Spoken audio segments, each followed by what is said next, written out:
All right. Good evening, New Elam. I'm going to be chairing the business committee tonight as Tanya is under the weather. So I'd like to acknowledge that it is with great respect and humility we acknowledge and honor the lands of the Snuneymuxw people. The Snuneymuxw people maintain their profound, unique, and spiritual connection to the land through ageless traditions, teachings, stewardships, and expressions of reciprocity. Are there any additions to the agenda?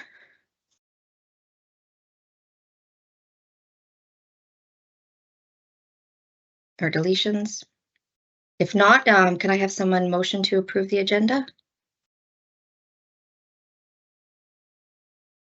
Uh, Greg and Chantel, thank you.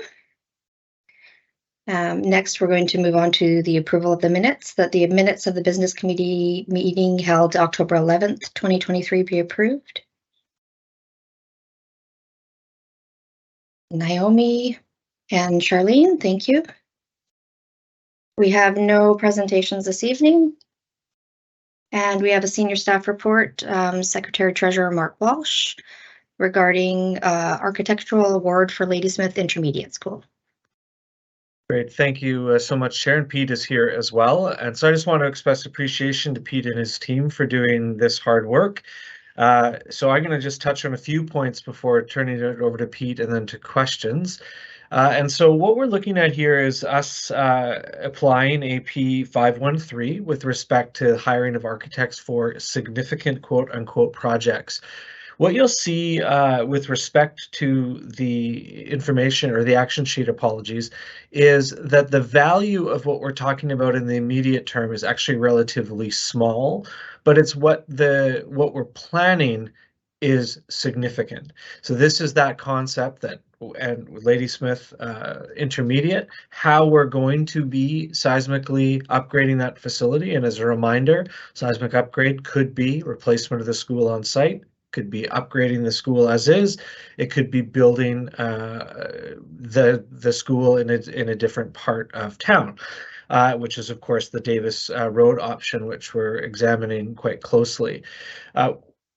We haven't heard too much about this recently because we are really at the end of the line with, in fact, probably the most important part after the public consultation that occurred is actually coming up, and that's Treasury Board determination, and that's what we're waiting to see. So once Treasury Board determination comes, there's an approximate timeline here on page 10 that the board should be aware of. The basis for hiring KMBR is in the discussion.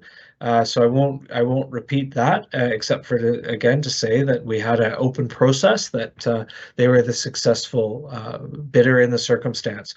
So as noted, we likely wouldn't be here if we were just going to upgrade the building as is, because it's not seismic, it's not a significant project, but we of course we're not aiming for that. We're aiming for something greater. We don't have any hint exactly what we're going to be approved of as yet, but we'll be back to the board very, very soon to talk about what the next big steps are going to be. So, Pete, I'm not sure if you want to add to that, but the recommended motion's there for consideration.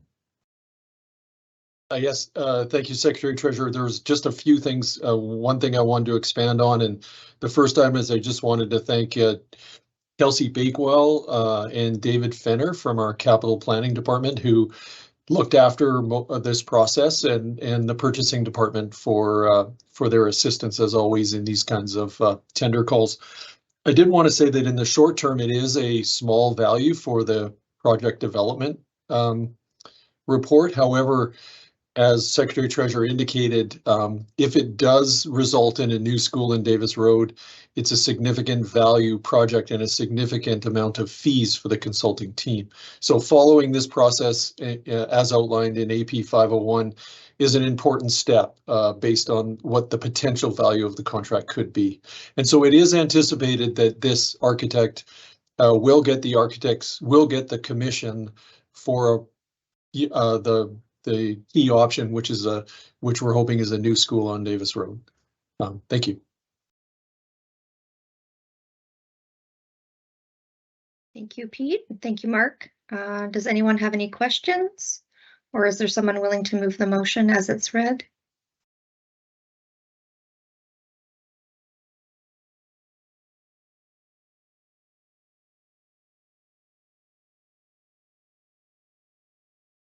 All right, Charlene.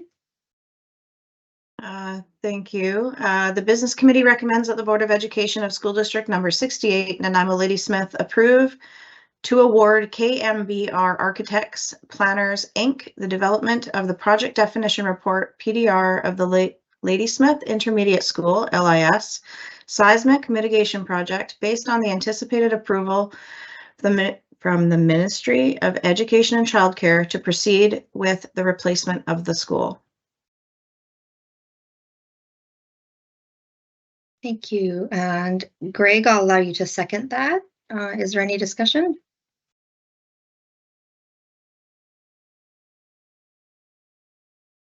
All right. Seeing none, I will ask if you are opposed to type it in the chat.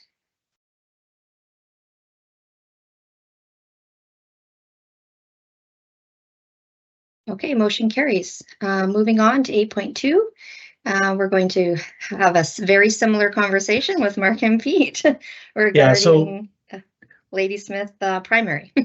Thank you, Chair. So this is the same idea. We went out for tender with respect to Ladysmith primary expansion, and of course, it makes a lot of sense, of course, to have the same group consulting on both projects, because while separate, they are very integrated in the sense that whatever we're going to end up doing with Ladysmith is going to directly impact Ladysmith primary. And so to have two different, and again, quality proposals that we're very happy with, that it would make a lot of sense to have that. So example is let's say the ministry or the Treasury Board, we can't get to the Davis Road option as an example. Well, then now Ladysmith is going to be designed just a little bit different at each option. In any event, the primary site is going to be expanded. So it's again there, subject to questions, the recommended motion. And Pete, I'm not sure again if you'd like to add. Just very quickly through the chair. While this project wasn't viewed to be significant, as it's a simple addition to the school, we were going out for proposals for the Ladysmith Intermediate project, so we did tender it at the same time, giving opportunities for architects to either apply for one or both of the projects. And so that's why this less than significant project in the eyes of staff is in front of the board for recommendation for award as well. Thank you. Thank you, Mark and Pete. Are there any questions? Or is there someone willing to move the motion? Chantel? Hi, thank you. Through you, Chair Leanne. The Business Committee recommends that the Board of Education of School District number 68, Nanaimo Ladysmith, approve to award KMBR Architects Planners, Inc. the development of the project definition report, PDR, of the Ladysmith Primary School LPS expansion project. And I'm happy to second that. Thank you. Can motivate the motion. I think it's fantastic to have one company doing two of the projects. It makes sense. It creates consistency, and I'm really proud of all the work that staff has done, because this is really super exciting, and I can't wait to see the end result of this. So very excited in this next step towards getting some great new facilities for our students in this community. So great.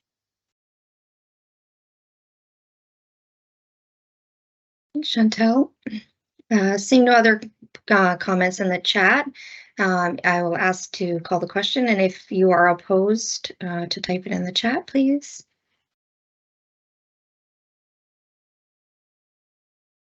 All right, motion carries. Moving on to 8.3, Secretary Treasurer Mark Walsh and Pete are going to talk to us about Randerson Ridge parking update. Great, and thank you, Chair. And so here's, I think, a great example for the board to view, to see sometimes how long things can take. So the board passed a motion last September, essentially directing staff to look at the report that came from the parent advisory team. The staff went out, integrated, brought a consultant in, worked with the city of Nanaimo, worked with the school, worked with the PAC to discuss a variety of issues. You will see in the information sheet the update of what's happening. There's upgrades happening. It's certainly not everything that report came back in last September, but you will see, I think, a general level of support at the school level. You will also see that there is a little bit of a different philosophy in the way that I think from what was presented than from what we as a district are looking at. And so we are very much focused on active transportation. Obviously safety is important as well. However, when we're designing, the idea is hopefully we're going to lower the amount of kids that are being dropped off. That being said, there's obviously some issues that could be improved with safety, and I'll maybe let Pete speak to that a little bit more and we can answer questions. The one other thing just to point out too is now that Rutherford is slated to be opened, we can anticipate that there will be pockets of the Randerson catchment that will no longer feed Randerson, and of course those will be the pockets that are the ones that you probably need to drive to get there. So there may be some alleviating of traffic just because of whatever that boundary looks like, and certainly that'll be part of the discussion of the Rutherford committee when it opens. Pete, but if I could maybe get you to come on and just give a little bit more about the process, and we can answer any questions. Yes, thank you, and through the chair. So first of all, I wanted to thank Brian Hackwood of my office and Jackie Poulin, as well as the school community, for their participation in the revisiting of the AST program.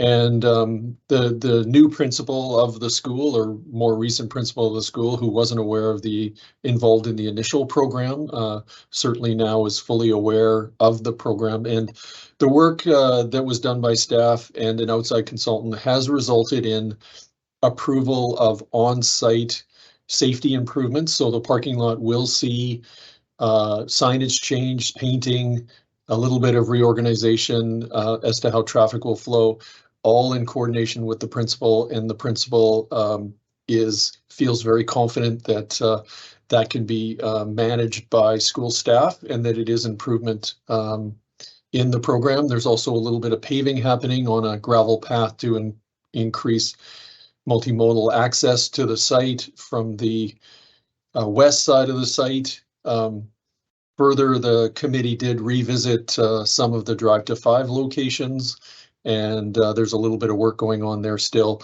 And of course, the program gets updated. And the value of having an AST program, when there's questions arrived, where staff can go back and revisit it with consultants with the city, look at what we did, improve upon it, record it as well for the next time. And, hopefully the work results in longer lasting solutions to safety and active school travel for the students. And we are seeing these programs being revisited at various schools. It is a little bit of effort and consulting costs, but does result in improvements to student access to the school. Thank you.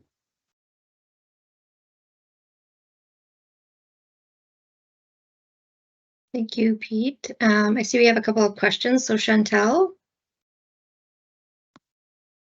Hi, thanks, Pete. This is fantastic, the amount of work and effort and passion that everyone has had in regards to having a safe, just getting safe to school and safe leaving school for everybody, staff included. I am super curious, though, what is the Drive to 5 strategy? I tried to click on the active transportation link for the documents, but the link is kind of broken.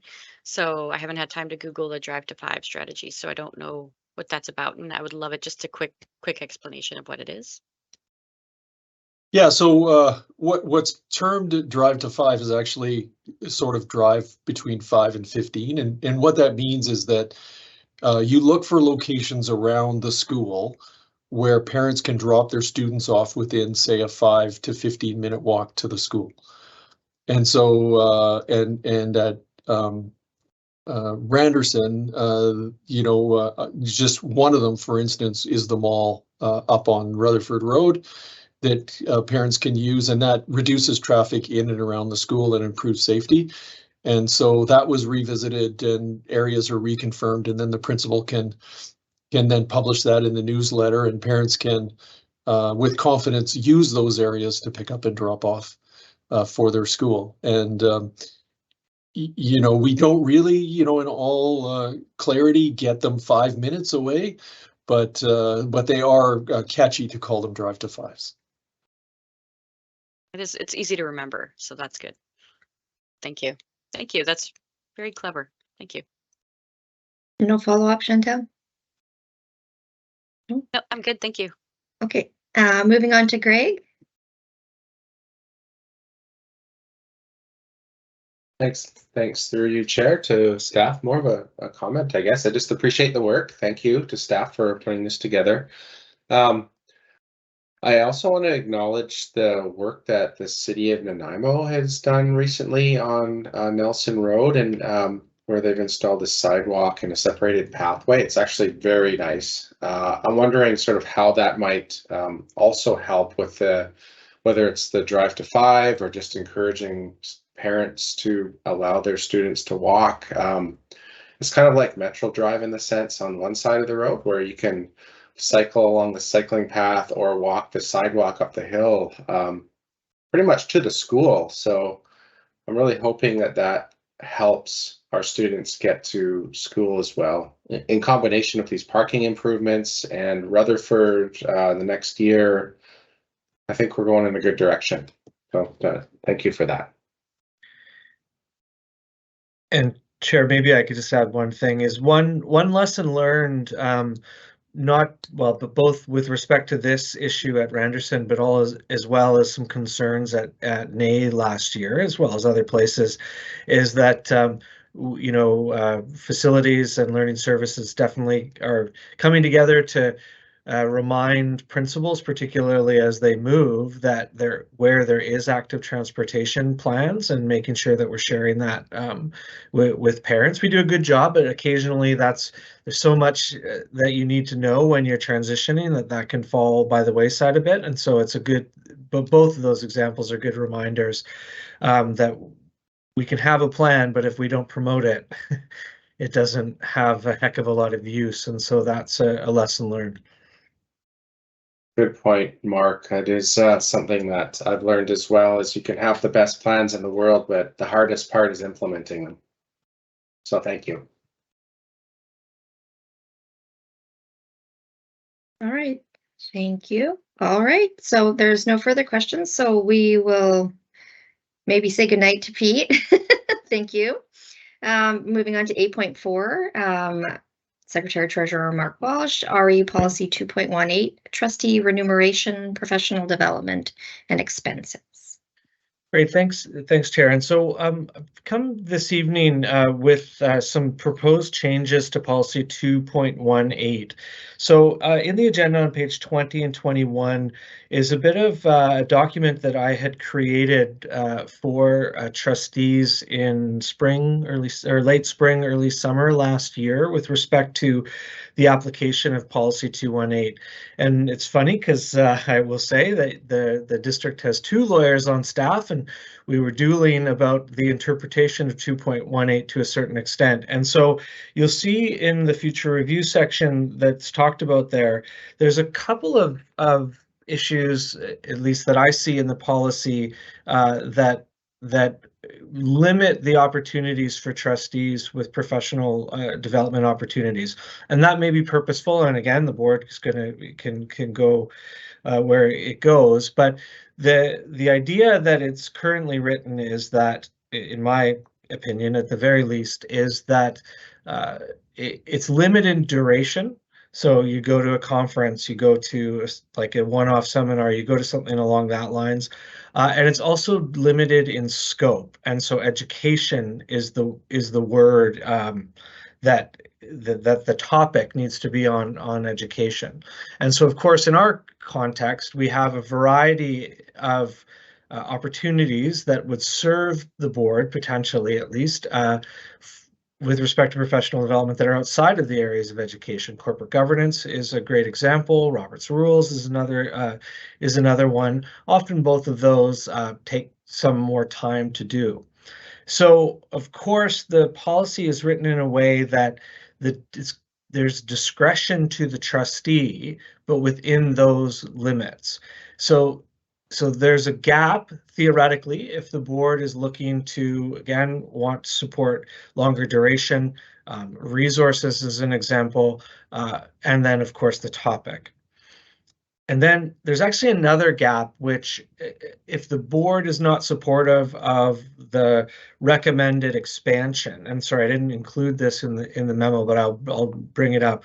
What would be very helpful is a mechanism to make a determination of what an appropriate expense is or not. Because right now, of course, the chair, in some of these policies, the chair will ultimately give approval. The only role the chair has in the current policy as written is whether you have to ask for the money to be carried forward if you have any left in your bank, and then the board will determine if you need more to support something, whether someone else's pot, if they're willing to give it up, could be used. But the determination of the approval of the expenses is actually left in the hands of staff based on their interpretation of the policy. So I've made a couple of suggestions with some rationale. So again, one is to extend or again perhaps clarify the intention beyond just those kind of one-off sessions. Two is to expand the concept from education to other things. So I gave the example of Robert's Rules. I'm going to be looking for my own protege to actually look for a certification, an example, and maybe a trustee would want to do that as well. And then there's two other changes that I think are just worthy of note. One is that there is a legacy provision that no longer is in place, so we should be cutting that out, but it's a board policy, so it needs to come to the board. And then finally, just updating the current trustee remuneration. That's not an increase, to be clear. It's just what that number is as a result of the application of the policy since the policy came into place. So trustees are not voting on a remuneration increase this evening. That's not what's being proposed. It's just for the sake of transparency. So happy to answer any questions, but that's there for the board. Thanks, Mark. Charlene? Thank you.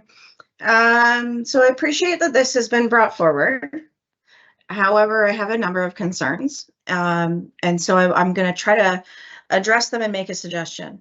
There's a few things that have been changed around the purpose. So currently it says to strike, it says the work of a trustee, and hopefully putting a period there, but it currently states trustee education. And I can understand the need to perhaps expand that, but I do think that trustees are here to serve the district's purpose, which is educating students.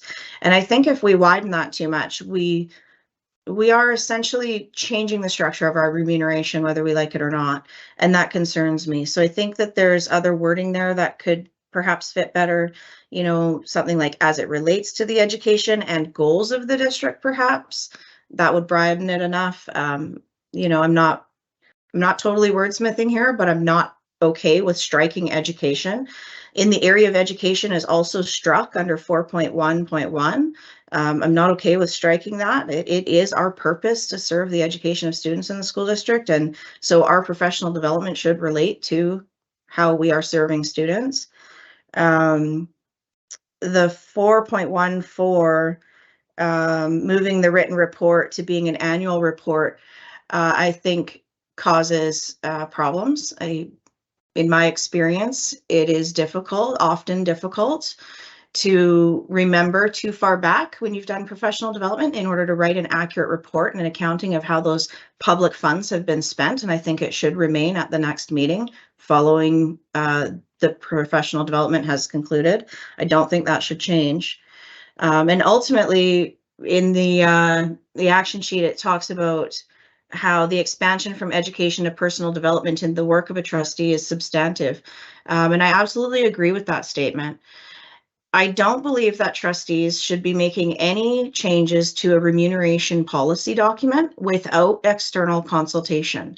The last time this policy was opened, we brought together an ad hoc committee to determine remuneration so that trustees were at an objective arm's length to the recommendations that were brought forward. If we think that we need more mechanisms put in for approvals, if we need more definitions added to the policy, I think those are valid discussion points. But I also strongly believe that we need to be at arm's length from this. And that either needs to be done through an ad hoc committee or it needs to be done through public consultation. Because not going to the public with these changes when they are in fact substantive, I think it opens up way more questions about what we can spend money on. And I'm not okay with that. I'm not okay with making that decision without public input.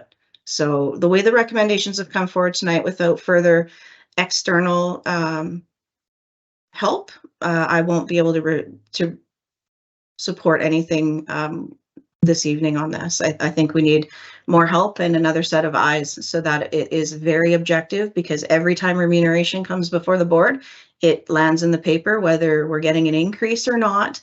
It's a hot topic, and I think we need to be careful about how we objectively make those decisions. Thank you, Charlene. Mark, you have a question?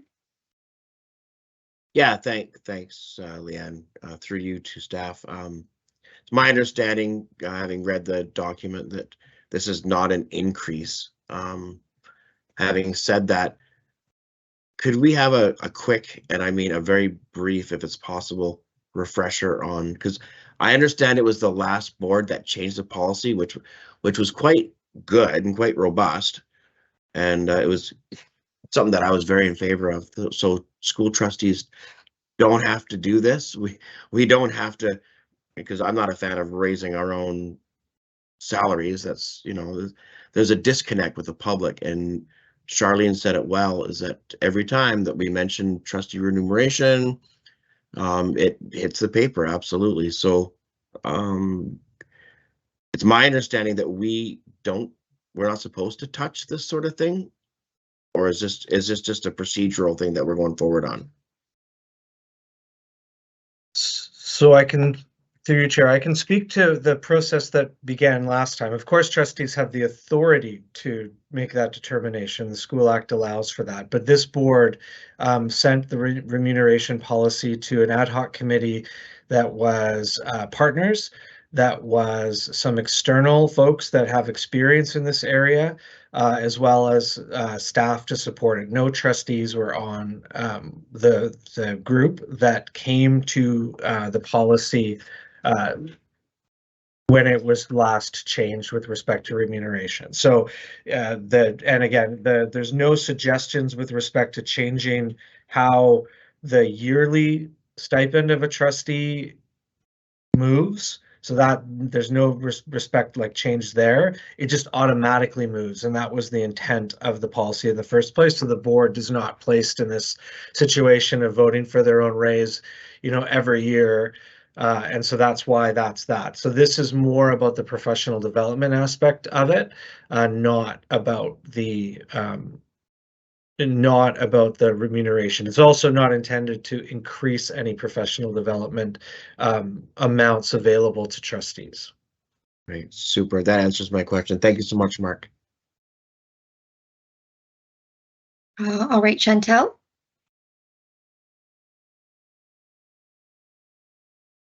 Right.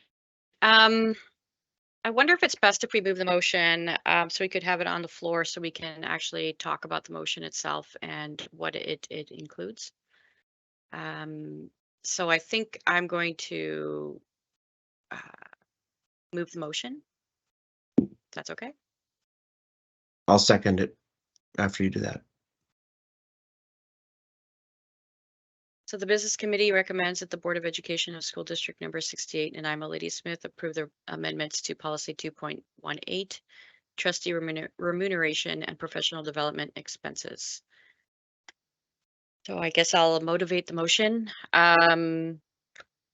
There's some things in here that obviously were not happening and are very obvious that should just be taken out. Just extra words for nothing.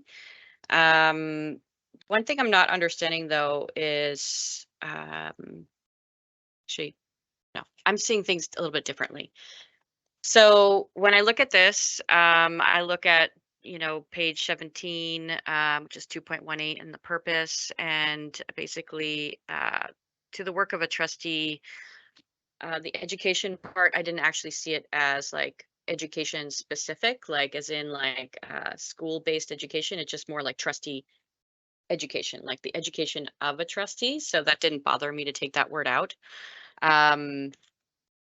What I do appreciate though is clarification on 4.1.4, trustees shall submit an annual report for expenses associated with personal development funds. I can understand some folks' reticence to do it too far away, but I know for myself sometimes if I'm coming back on the weekend and I have a meeting on Wednesday, the report might not be done by then. So I think this gives a little bit more leeway into submitting those reports.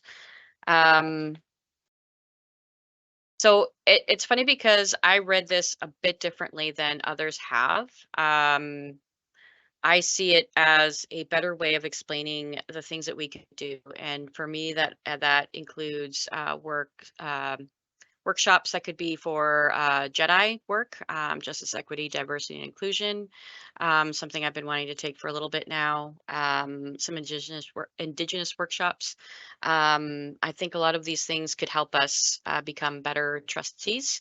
And I agree with Mark that as a policy kind of nerd, I do think process and a method and mechanism to approve certain expenses would be really beneficial for us as well. So that's something that we'll probably put on the policy work committee sometime if somebody wants to put a resolution in for that. But that's my thoughts on the policy amendment for now. Thank you. Thanks, Chantel. So we are developing a bit of a list. So I'm going to move to the first person, Charlene. Thank you. So I'm speaking against the motion. For me, there's not enough clarity within what's been provided to us today for approval. Again, I say without public consultation, which seems not in keeping with other policies of the board around public participation. I need far more definitions to understand what these funds can and cannot be used for.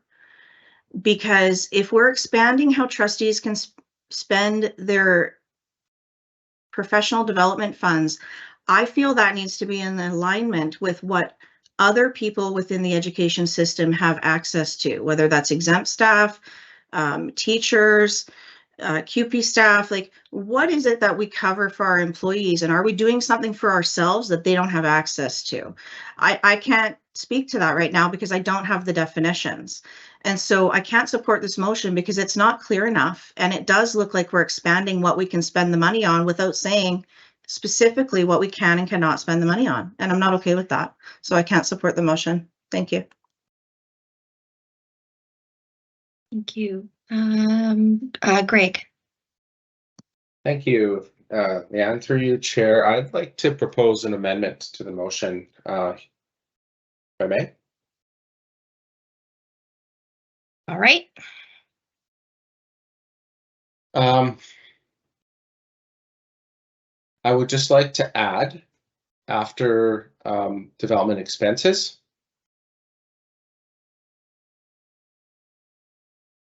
subject to public consultation. So essentially what we'd be doing is we'd be doing this as though we were working on other policies where we go out to public consultation. So I do agree that, well, I won't say anything. I'll wait till there's a seconder for that. Sorry. Okay, so Tanya has seconded that. So Greg, I'll let you motivate. Yeah, thank you. And thank you, Charlene, for sharing your concern about the proposal, which would not have included engagement. When I read this, I did see this more as a sort of clarification in the sense that we want to make sure that staff who we have tasked with administering this policy on our behalf when someone submits an expense claim for some training, we want to make sure that there's clarity in the policy. But I also see that there's some value in being consistent with our procedures when it comes to amendments to policies. So hence why I proposed the motion. I think hopefully that will address some of Charlene's concerns. I know she had some others, but perhaps that also gives us an opportunity to talk about the policy when it comes back with any feedback that we receive from the public.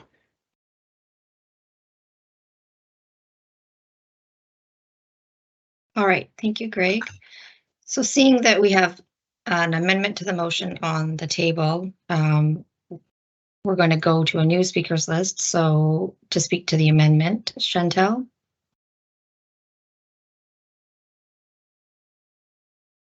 Great, thank you. I'm going to speak to the amendment. I don't really see the benefit of getting public feedback, considering that the two that I'm just saying, like I'm thinking to myself, we send this out to the public and they're like, why is 2.2 being taken out?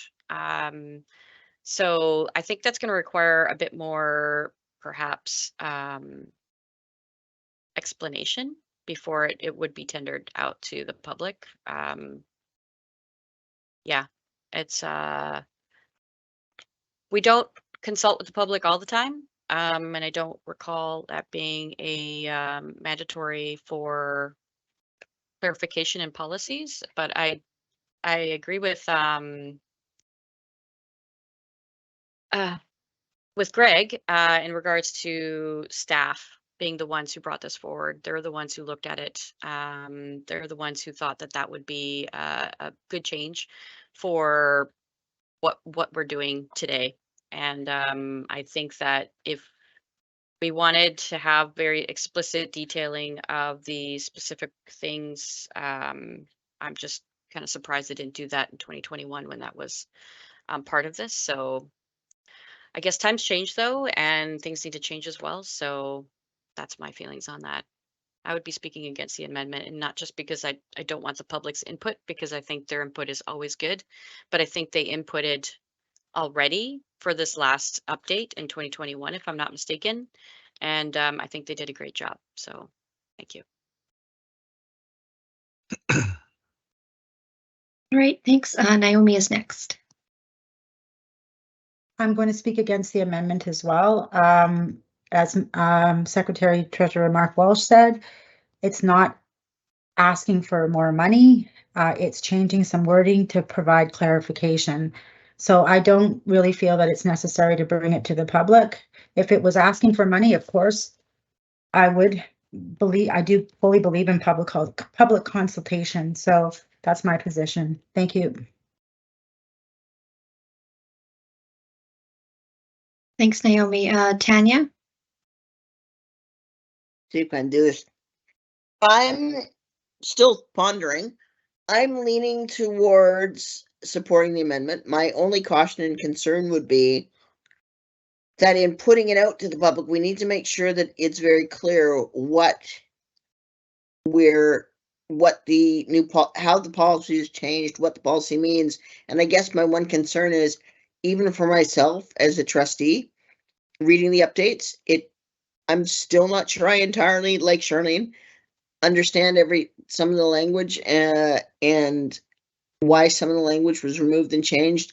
And given the specificity of what we do in terms of professional development, that I just would not want to put it to the public to say, to put that responsibility on the public to comment on something that is not really something that they really probably think that much about or necessarily understand enough about. I feel like there's an education piece missing around Trustee Pro D prior to being able to really get get the kind of feedback that we're looking for on this one. I know that some people don't see any value in Pro D, don't see value in Teacher Pro D.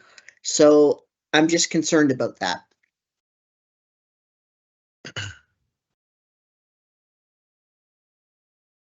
Thanks, Tanya. Next is Charlene. Thank you. So I'm going to speak in favor of the amendment. We do require, under our policy development policy, 30-day consultation with the public for substantive changes. It's within another policy that we do require 30 days consultation. If we have trustees sitting here saying, I can't define what this means, then we have a problem. And if the public needs to tell us if they do as well. So I can't support any policy being approved unless it is absolute housekeeping. To me, this is not housekeeping.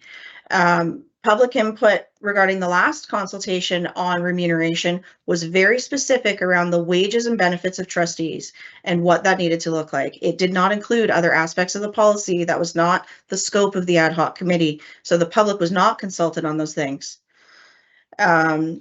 Consultation, every time we go to consultation on this type of thing, it does come with explanations and things like that. And if we aren't prepared to provide those explanations, then we probably aren't prepared to make these changes, because if I can't look at this policy and know what I can and cannot spend money on, then maybe we shouldn't be moving it at all. So the amendment helps me get to a place where at least there's opportunity to provide further input. And I think it's absolutely necessary, because I don't want to contradict other policies that say we need to go to consultation. Thanks. Thanks, Char. Mark is next. Thanks, Leanne. I'm going to speak against the motion. Just basically, I'm looking at it from the lens of trusting staff, and I fully believe that if we had to put it to public consultation, staff would have gave us a heads up, and I trust senior staff to make that call. So I'm gonna not support the amendment. Thanks.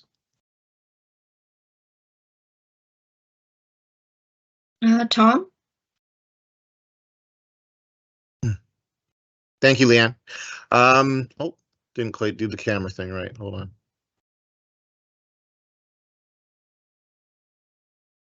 Yeah, you know, I wanted to speak about the amendment, more of a question. I'm not sure that I know exactly what a consultation would mean in this situation. So can I just ask that of staff? Sure, thanks.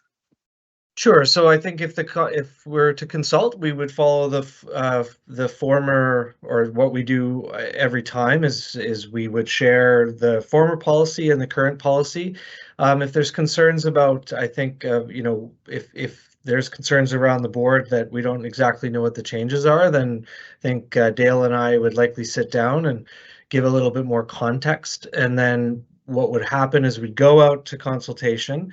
And then we would likely bring the comments, I think we can anticipate some, back to the policy committee for review, and then probably to a business committee if there's going to be, well, not probably, we'd bring them back to the business committee if there's going to be significant changes.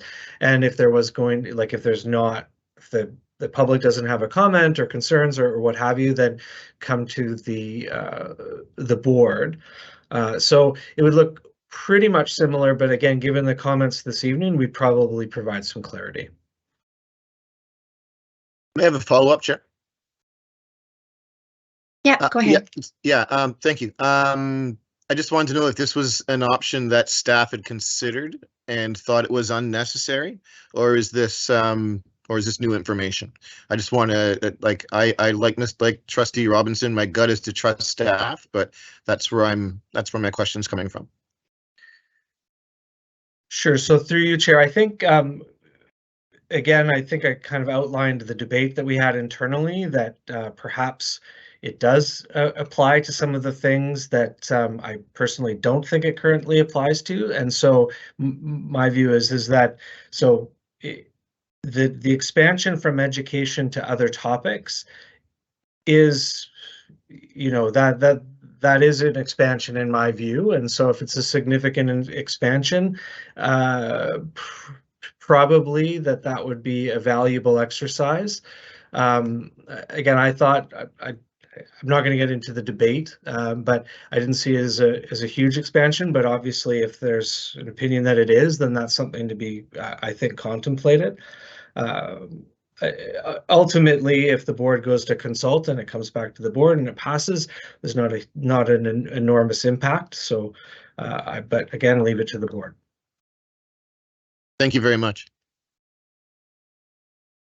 Okay, thanks. Next is Jessica.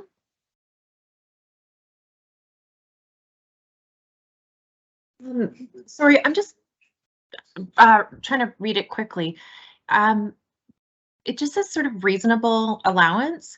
Is there a limit basically on how much some of these education pieces can cost? Currently, the limit would only be up, so a trustee could spend their $2,400 in whatever way that they do, as long as it applies to one of these coursework. So sufficient funds shall be set aside annually to allow a trustee to participate in conferences. The 4.1.1 doesn't provide that particular limit.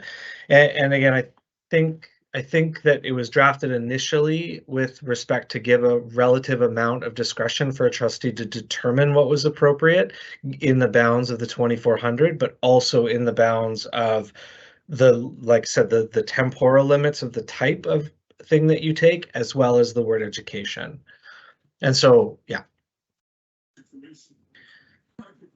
And did you have a follow-up, Jessica? Oh, sorry. Oh, sorry, Mark. I was just going to say, so currently, for instance, if trustee X submitted $1,000 for the coal mining course associated to the coal mining curriculum, we're not going to question that particular expense. If a trustee, signed up for a certification in coal mining education because of the duration, I'm not sure that that's one of the problems that we've foreseen with respect to this is that duration piece. It's the same as if a trustee came with $1,000 for a Robert's Rules course, as an example. Technically it wouldn't fall under education, although we probably provided in the past. It just puts staff in a very difficult space to make a determination if it's appropriate or not. Thank you. All right, Greg.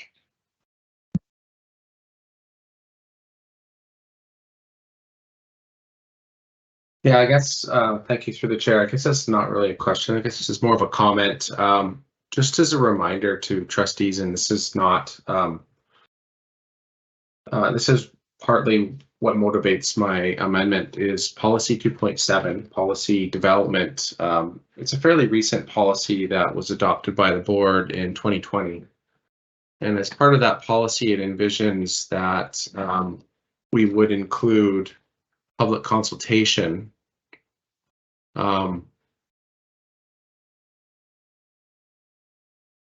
in the review process. And sorry, I'm trying to read and speak at the same time.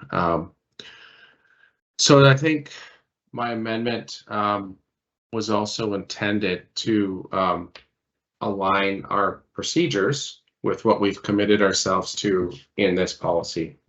And I don't blame staff for not recommending that. I mean, I think it's easily viewed as a housekeeping amendment, and I do think it could very well go forward that way. I also feel, though, that other than timing, I don't feel that there's any harm that could come out of asking the public for its feedback.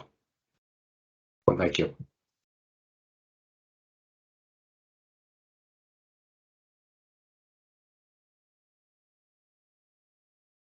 Thanks, Greg. Is there anyone else that has a question on this amendment to the motion?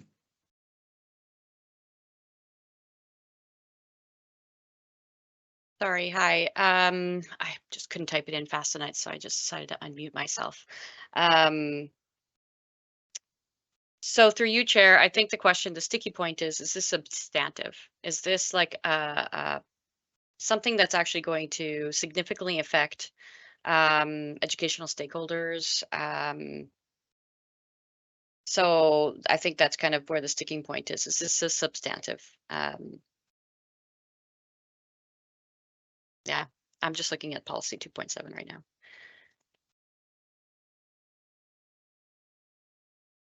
Okay. That's it. Sorry, I don't have anything more to say about that. Thank you. Charlene?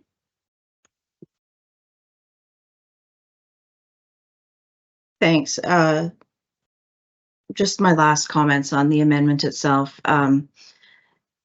For me, it is substantive because it's changing what we can and cannot pay for. And the public deserves clarity within our policies.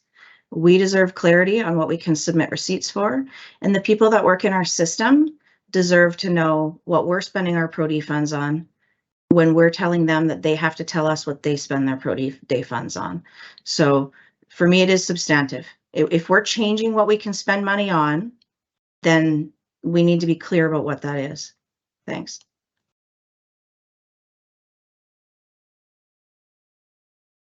I'd like to say something if that's possible. Oh, yeah, sure, Naomi. Thanks. Yeah, in closing for me, the wording is not substantive. It's just giving more clarification actually as to what trustees can spend the money that is allotted to them. There isn't an, I will just say it again, there isn't an increase in remuneration. It's just simply clarifying where you know, we can spend the money in terms of our professional development. Thanks. Jessica? Sorry, can you clarify memberships? What memberships would be sort of common? And is there some sort of oversight for those, for what would qualify and what wouldn't? So that's one of the examples that I would give is, you know, membership in the, I think it's the Canadian Parliamentary Association or something along that lines. A membership in a group such as, you know, Toastmasters or something that's fundamentally, you know, improving the skill set of trustees that, you know, is connected to the board, but that's not connected to education. A membership in governance association of some sort. So that's the thinking right now, and that's because again the duration, but also the fact that they may not be connected to education. And I will say that I think there's been some flexibility in the past, but again, the reason I've brought it forward is because I'm concerned. I don't want to put staff in the position of having to make that determination. So why like providing a clarity that it is intended to be wider, that was the intent.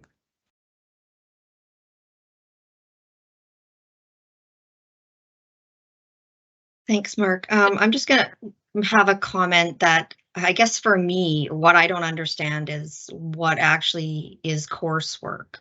Like, are we allowing trustees the ability to upgrade a degree, to you know, get a degree in something? And that's why for me this becomes slightly confusing. So I would be inclined to support the amendment. Chantel, did you have another question? Yeah, and you've obviously asked a question, so I'm going to let you ask that question of Mark. I guess, would he be able to answer that right now? Well, I think if the changes happen, then the answer would be yes, dependent on the nature of it. So if you were going to get take coursework, I don't know if VIU offers it in I don't know, regional governance or something like that, that's appropriate. I mean, aligns with the work of the trustee, that would apply. And again, not put staff in the position of, making the determination. Now, if someone went and said, okay, well, I'm getting a biology degree or something like that, then we would deny it. And then, probably what's worth thinking about, particularly if the motion passes, is what is the step at the place of staff denial? Is it to the board? What does that look like? But the idea is that I think originally the idea is to try not to give the board or the chair the discretion to kind of turn down individual trustees' interests as long as they fit in that box, and it would be similar along that lines. But I would see coursework, like if in your example, that would likely apply, depending on the nature of the coursework.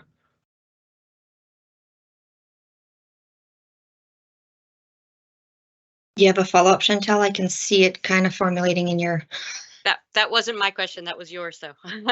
So, no, my question is actually, what we spend our Pro-D funds is public information, is it not?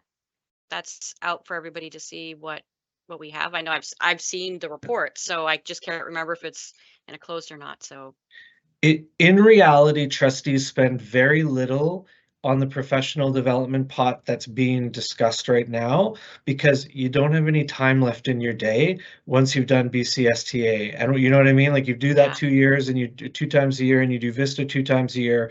So there's actually not a lot of expenditures associated with the Pro-D that's being discussed. But yes, the requirement is to report out essentially right away. But I think the numbers are so minor in the scheme of things, because there's a different fund for the kind of must-do events that contain a significant amount of Pro-D. right. But the information, like how we have spent our Pro-D funds, is public information, is it not? Like the public can see the report. Oh, the funds are reported and closed. Okay, well that okay, right. But again, it's not us who's deciding, like, ultimately to spend the money on. It's staff who decides in the long run what we spend it on, or whether or not we're going to be refunded, because a lot of these things we pay for up front and then we have to get refunded back for it. So that is the current way that it functions, is a reimbursement and then a staff review. Thank you. Thank you. Charlene. I'm going to start by apologizing because somebody asked a question that created another question for me, and I thought I had figured this out. The question around expanding to coursework, the whole university thing, makes me think of teachers in particular who might want to, I don't know, get their master's degree or get their PhD or something. Would they have access to something within our system that allows them the same type of reimbursements? Because I wouldn't want me to be able to spend money on something like that if other staff members, like teachers, couldn't spend money on stuff like that. That to me would be building in an inequity, and I never thought of that. Sure. So my understanding is no. Of course, the board contractually provides a certain amount of dollars to the NDTA on a yearly basis. And again, my understanding is no. I will say there's a little bit more flexibility in the exempt world, in the sense that, if there was a coursework of some kind that was going to provide a certification that was going to be to the benefit of a department, and an individual employee came up and, made the pitch on why that makes sense, there's no prohibition against that. It's very, very rare. I don't know of a circumstance, but it wouldn't be a prohibition in that regard. So the teacher wouldn't be eligible. CUPE wouldn't be eligible.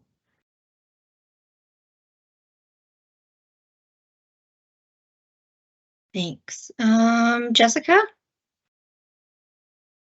I hope I'm not going to offend anyone. But I'm just thinking, with the way we are doing sort of personal kind of reporting, is there kind of a system in place where perhaps trustees are kind of given a little tap on the shoulder to point them in directions of courses or things that might help them grow, so that they maybe aren't just taking coursework that is of personal interest. So like, yeah.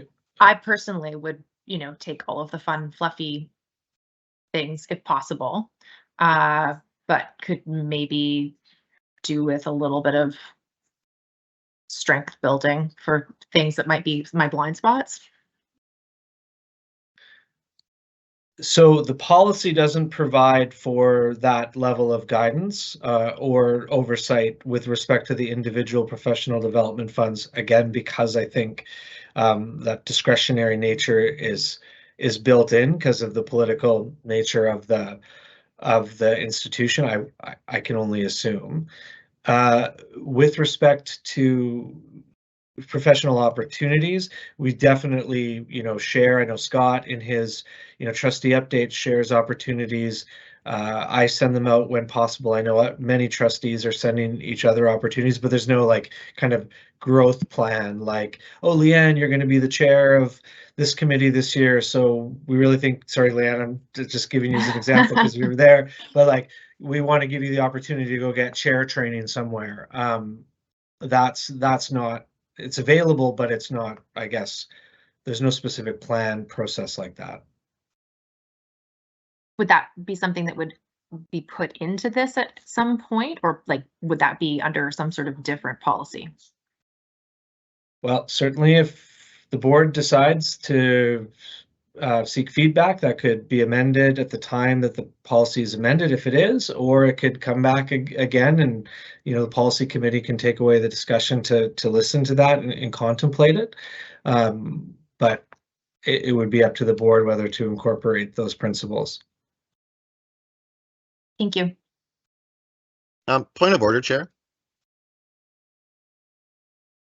Yes, thanks, Tom. Sorry, I'm trying to, my thing won't scroll down to see the comments.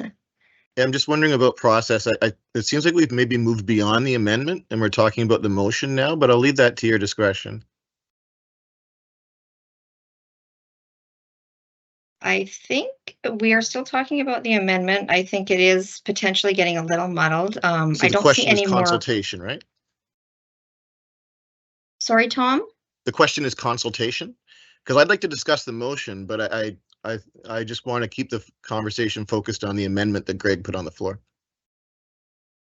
Yes, which is the consultation. So I see no other comments or questions. So I believe I have the ability to call the question on the amendment to the motion. Mark, is that correct? So if you see no other comments, then you would call the vote. If you were going to be seeking a motion to call the question, someone would need to move that, second it 2/3, but no one's speaking, so you can call the motion. Okay. Greg, is it possible for you to reread that just so that Leanna knows for sure what it says? Through your chair, I did not write this down. I'm hoping that Karen captured what I had said. Otherwise, I'll reread it, Greg. Thank you. I want to add on the policy development part. So it would be the business committee recommends that the Board of Education of School District 68 Nanaimo Ladysmith approve the amendments to policy 2.18, trustee remuneration and professional development expenses, subject to public consultation using the consultation process as per board governance section 1,2.7 policy development. Thank you. Everyone get that? Thanks, Karen. All right, so, okay, we have a question. Mark, go ahead. I apologize, Leanne. I'm wondering about further expenses. How much does it cost when we do these public consultations? If we were to proceed, I would assume that the cost would be negligible at the time of Dale, myself, and Karen to meet to discuss, to put it out in the normal channels that we would. Then the time likely to bring it back to policy committee, but that's people time that we kind of built in. So I wouldn't foresee any additional expenses to the board. Okay, super. Thanks. Thank you.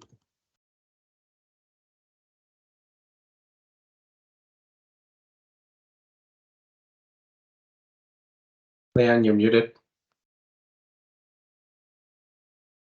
Thanks, Greg. So there's no other comments, so we'll move to vote on this amendment to the motion.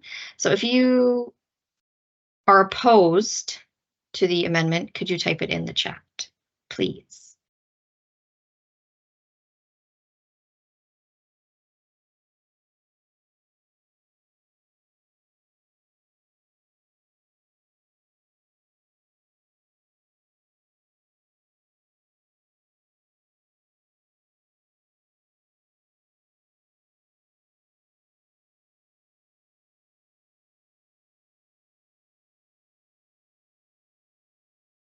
Okay, Karen, you can see that those who are opposed.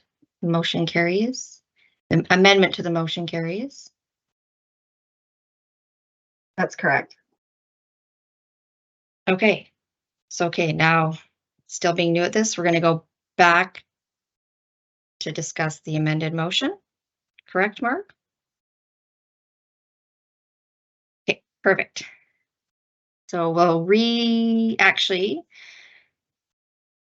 just because there's been so much in the chat, I'm just going to ask if you would like to speak, if you could enter your name into the chat, please.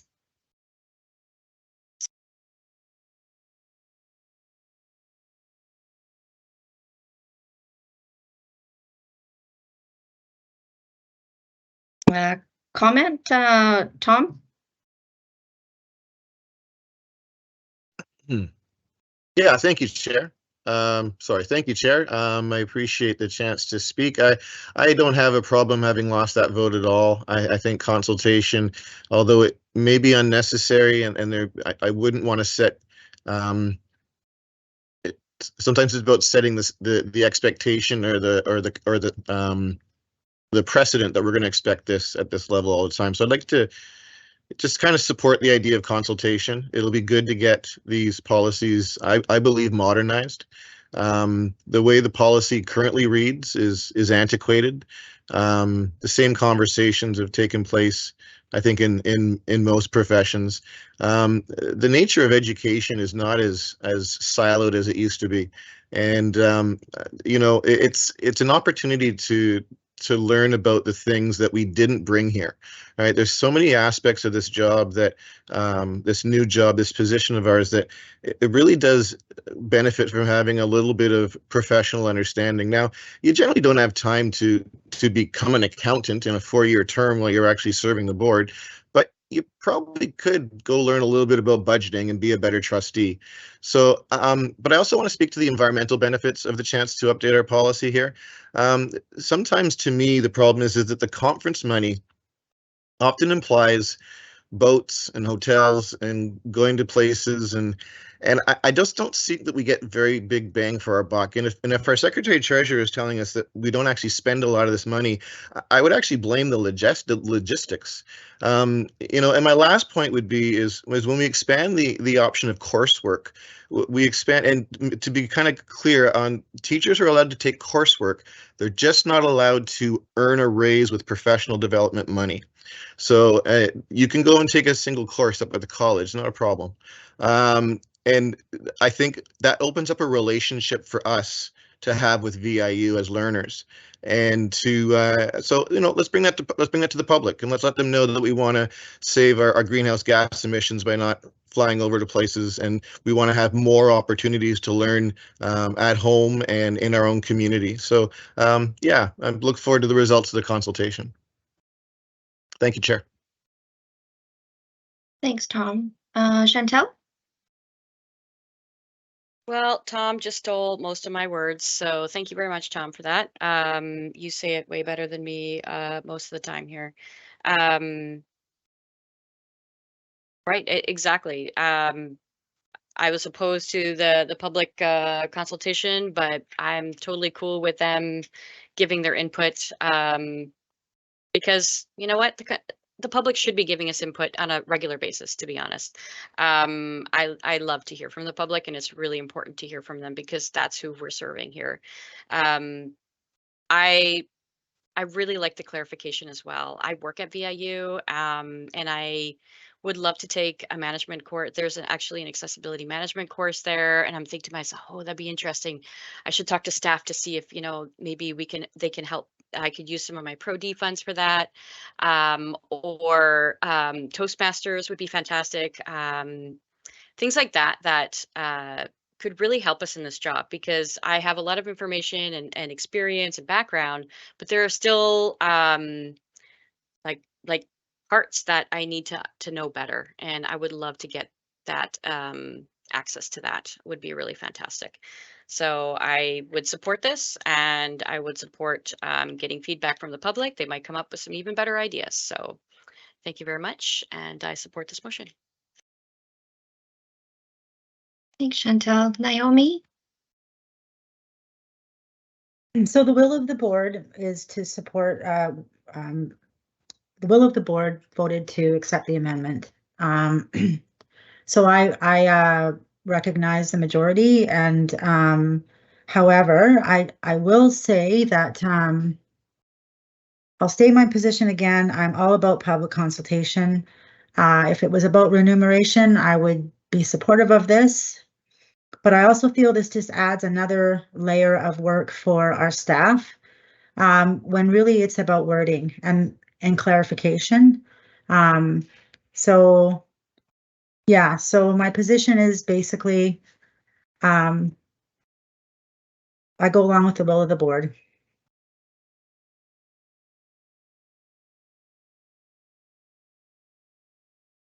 Thanks, Naomi. All right, so there are no other comments or questions in the chat, so we will go on to vote on this motion. So if you are opposed to the motion, please type it in the chat.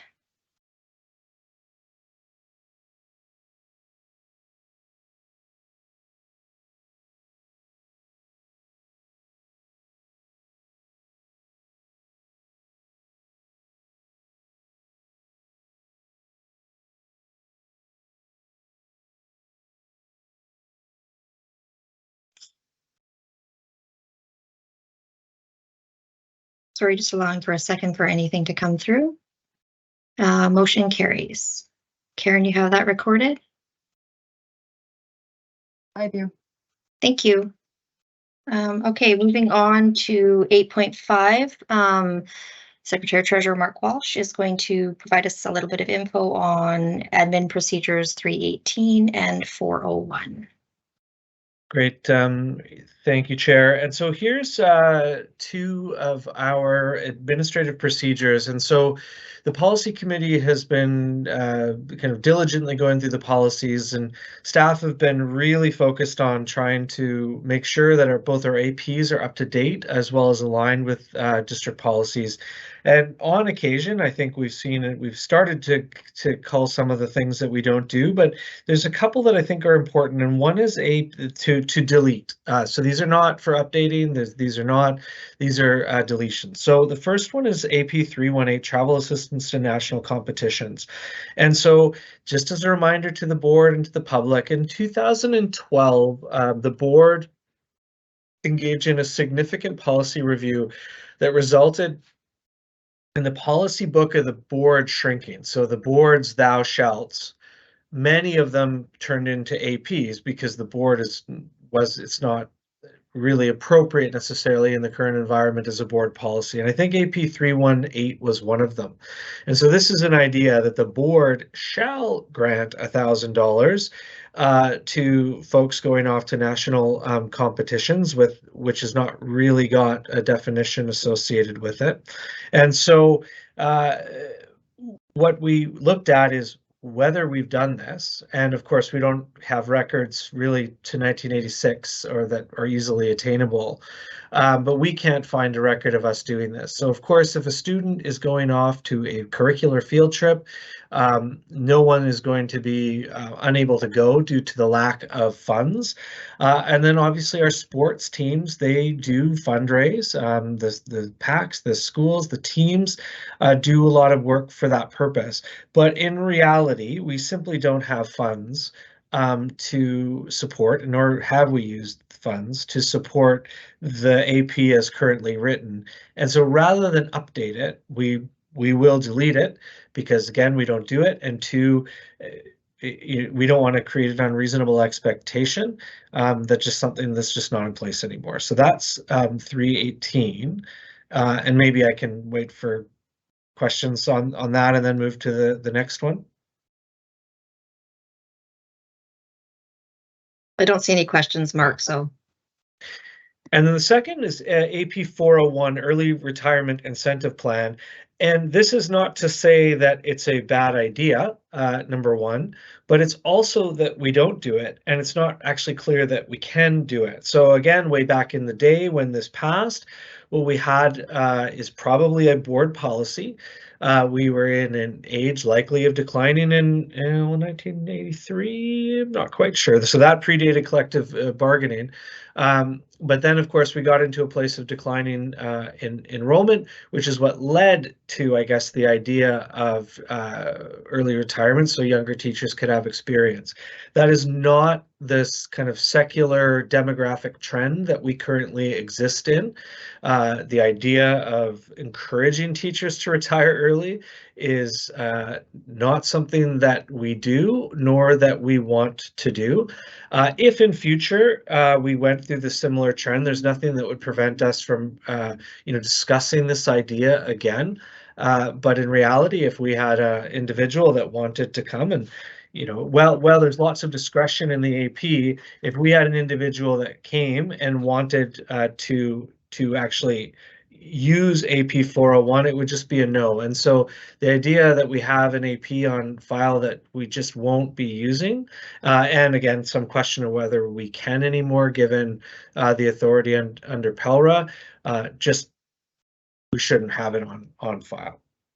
So it will be removed, and hopefully we won't get to the place where we need to come back to a place where we need to encourage early retirement.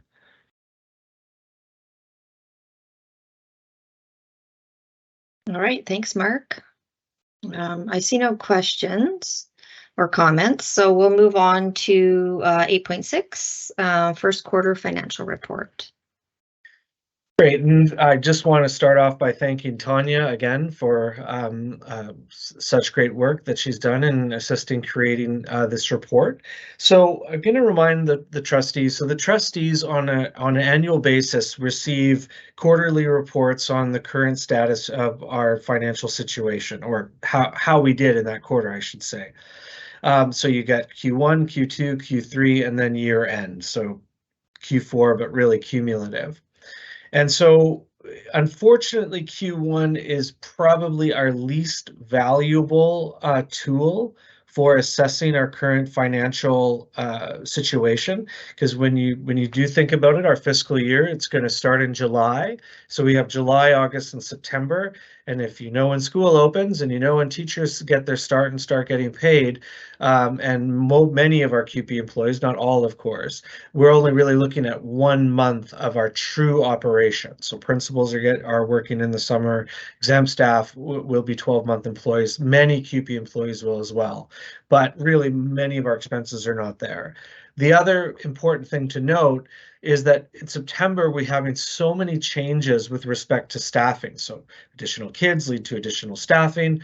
We're going through our CEF process at the end of September. So there's huge fluctuations that you will ultimately see in our Q2, which leads to our amended annual budget. So the kind of two most important ones that you'll see are Q2, and then of course year end how we did. Q2 is a really good barometer of how we're doing.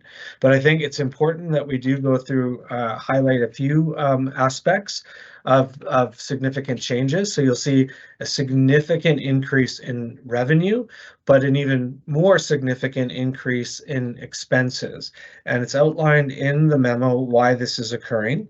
A big, again, note that you'll see ICY teams are now reported in the September financial. We've received the money, but we really haven't spent nearly any, if any, of the funds. Well, we certainly didn't at that particular time. So that's quite important to be aware of.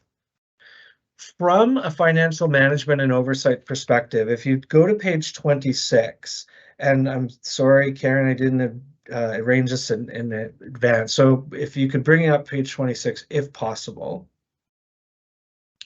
There we're going to see our revenue and expenses and our comparator numbers year over year. So bring that up while it's, you bring your individual copy up while it's coming in.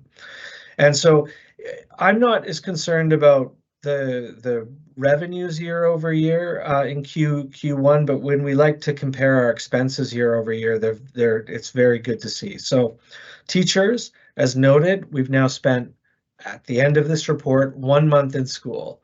So 1 out of 10 for their salary. So we're looking at about 10% is where we should be with respect to teacher salary in our operating fund for expenses. And if you look at it, comparing it year over year, it's identical. So it's exactly where we would expect it to be. Administrative officers, you'd actually think it would be 25% is a better number, or is that's what we're aiming at, because that reflects the percentage of the year. Again, we're right on in line with last year, and there's not a discrepancy to note. Educational assistants, again, in line pretty much with where we should be. And then the substitute revenue, it's a bit difficult to track this year because we made a minor shift in launching a pilot where we have vice principals doing some coverage where a TTOC would have been. And so what that means is, like, you'll see our TTOC our budget is actually lower than last year, but of course it's not cheaper than last year. So we'll have a bit of a more fulsome understanding of how our replacement costs are going in Q2 with the amended annual budget. So overall, in a very good position, I would suggest. You are not, some of the discrepancies are relatively minor, and they are laid out for you in the memo. Karen, if I get you to go to page 27. And so I think one important area just to understand is where we are seeing some increased expenses. And so you'll see the COLA, the cost of living increase that applied to our teachers and to our CUPE. And then you'll see the exec comp and principal increase, which came after. So that's essentially, it's exactly what our teachers and our CUPE individual or staff got. And then a variety of other expenses to note. You'll see an additional custodian, more classrooms, more kids, more cleaning. It's just an expense that's been changed because, of course, we have high expectations and we don't want to. Our motto is to do more with more, not to do more with the same, if that's at all possible. And so really we are where we want to be. I will note one more time that Q1 is not the most effective instrument to determine how we're doing. So with respect to changes in staffing, we're already anticipating a relatively significant increase in CEF funding this year because of the excellent diligence of our secondary principals working with the district learning service team and the finance team, but that's not going to be reported out until the Q2. We're in a good shape, no surprises in overspending, and thankfully no underspending really either. So happy to answer questions, and Tanya, Ms. Sutton is here as well. I'm not going to go over the local capital just because the way capital expenditures go, it's not as cyclical as our operating funds, so comparators are very difficult. But if you want a question about any individual project, I'm happy to respond.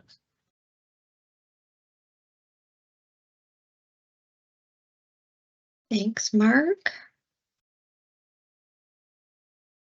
I don't see any questions.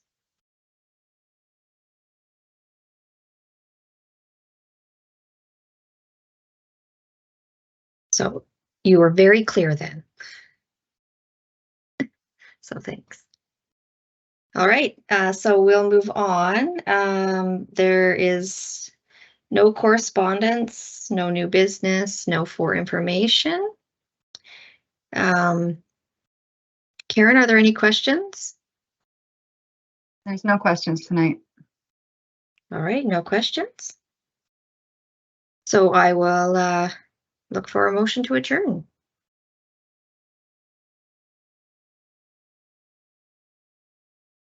Naomi? And seconded by Chantel. All right, thank you. You guys everyone have a great evening.